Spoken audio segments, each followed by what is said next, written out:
Hello everyone. This is a continuation of front-end development using HTML and CSS. In this video, we will learn some CSS concepts like border radius, box shadow, CSS flexbox, etc.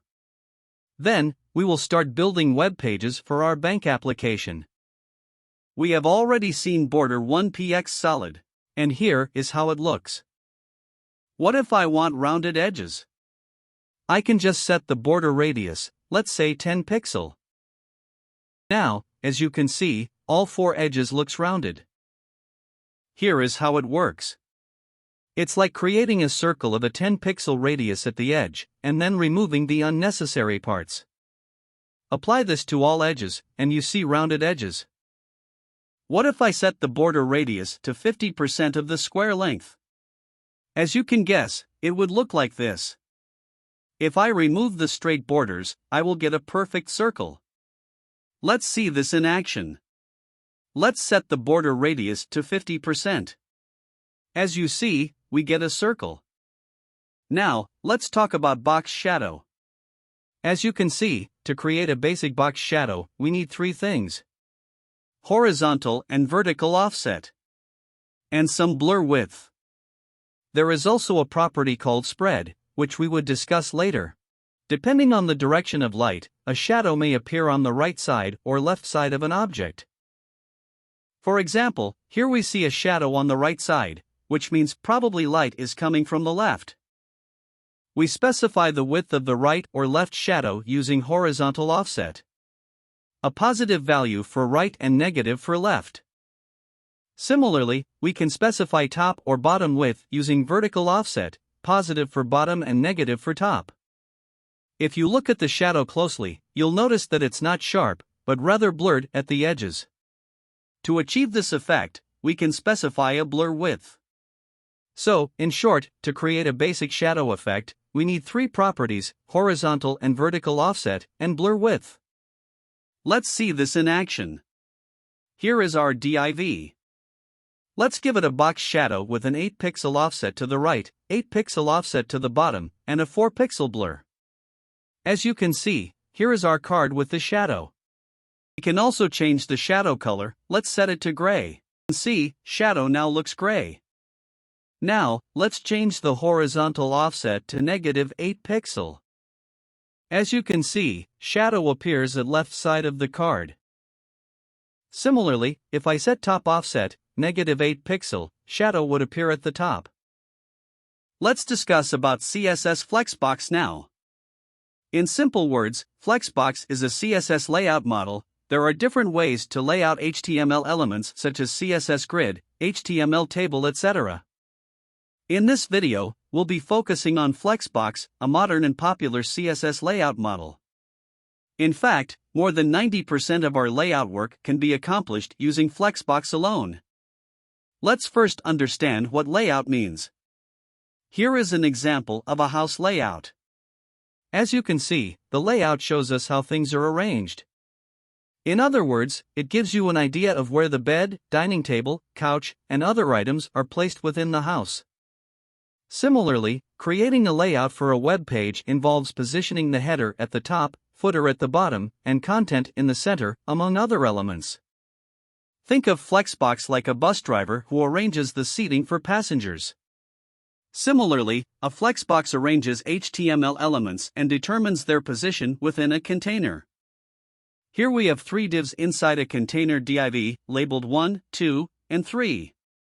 Let's add a border and padding to all of the divs. Let's add a border width of 1 pixel solid and a padding of 20 px to all of the divs. Now, if I refresh my page, I can see all of my divs with the border and padding applied.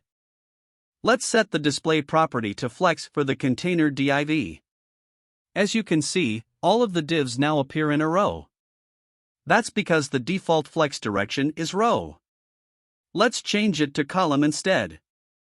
As you can see, the divs are now arranged in a column.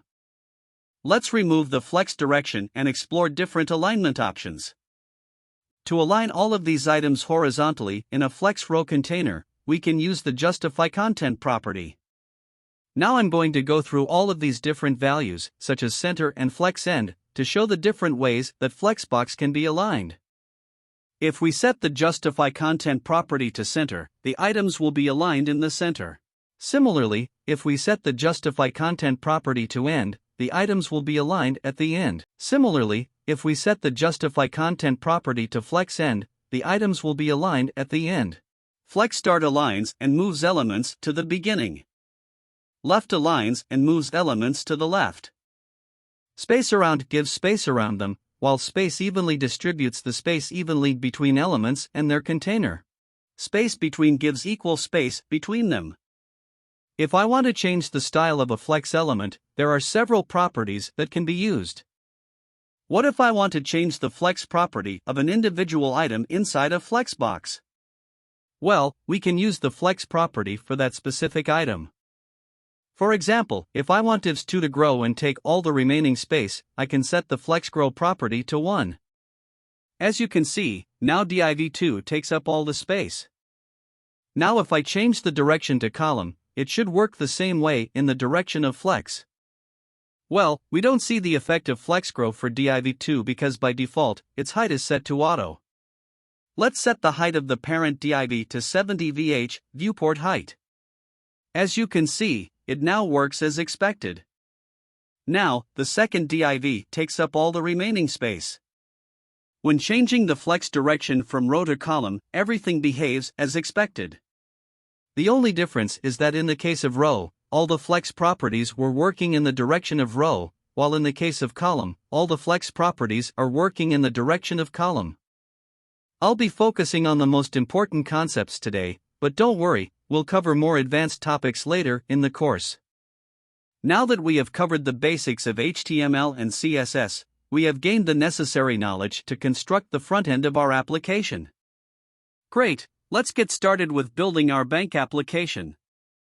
As you can see, the layout of this page includes a header at the top, a login window in the center, a footer at the bottom, and a background image. Let's try to create this layout. So, the first thing I want to do is draw your attention to the fact that there is a margin around this container div. We haven't set any margin ourselves, but the browser provides a default margin for this element. This means that there is a default margin that's set in the browser. So, let's first get rid of the margin and padding. Let's set the margin and padding to 0. Once I refresh the page, you can see the margin and padding is now gone. Next, I want this container to take full height, so let's give it a height of 100 vh. Also, let's make it flex container and set flex direction to column. Now, we have a container with flex direction column. Here is our CSS code. Let's copy this style and create a CSS class. Named View. Let's also apply this view class to our div element. Let's refresh the page. Now, the next thing I want to do is move all of this style to a separate CSS file. Let's copy all of the style and create a new file called styles.css. Then, let's paste all of the code into styles.css. Now, I need to link the styles.css file to my HTML document. The link element in HTML is used to establish a relationship between the current document and an external resource. When used in conjunction with a rel attribute set to stylesheet, the link element tells the browser where to find an external CSS file that contains styles to be applied to the HTML document. Let's refresh the page. Next, I want div2 to take up all the remaining space in the container, so that it grows and takes up all the available space. This will ensure that the header is at the top, the footer is at the bottom, and div2 takes up all the remaining space.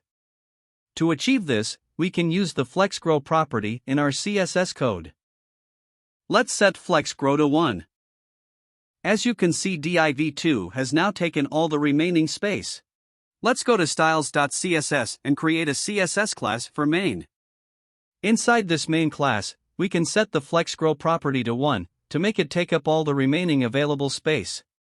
Now, we can add the main class to div2 in our HTML code to apply the FlexGrow 1 property. Let's refresh the page. As you can see, everything seems fine. We can add a label to div1 to indicate that it is our header, which reads ESNP Bank. Similarly, we can add a footer message to div3 that reads 2022 ESNP Bank. Let's refresh the page. So, everything looks good as we wanted it. Here, we have a card with text boxes for username and password input, as well as a sign-in button. Let's create a container and center it on the page to display the card.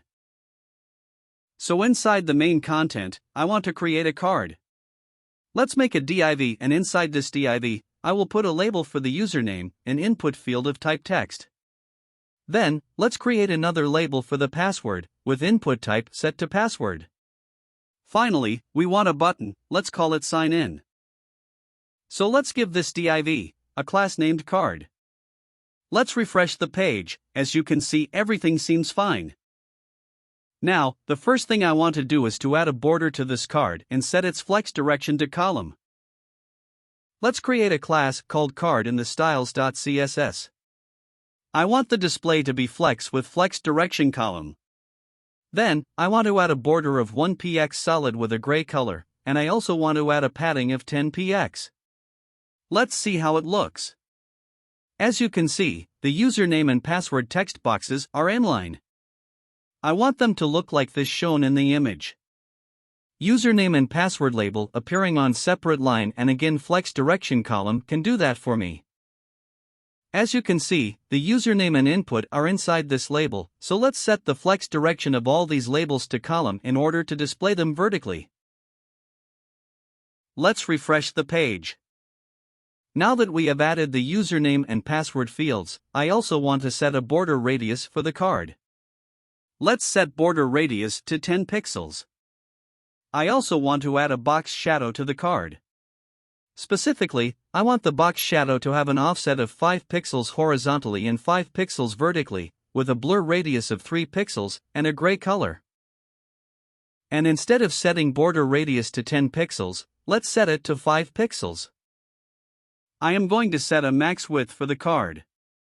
I do not want it to be more than 90% of the view width, VW. So now, let's take all of these styles and add them to the card class. Let's refresh the page.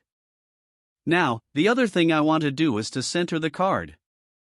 To center the card, I need to access the main container. I will set the display to flex and flex direction to row. Then, I will set justify content to center and align items to center. So, that brings my card to center, so basically I am trying to place it center horizontally as well as vertically.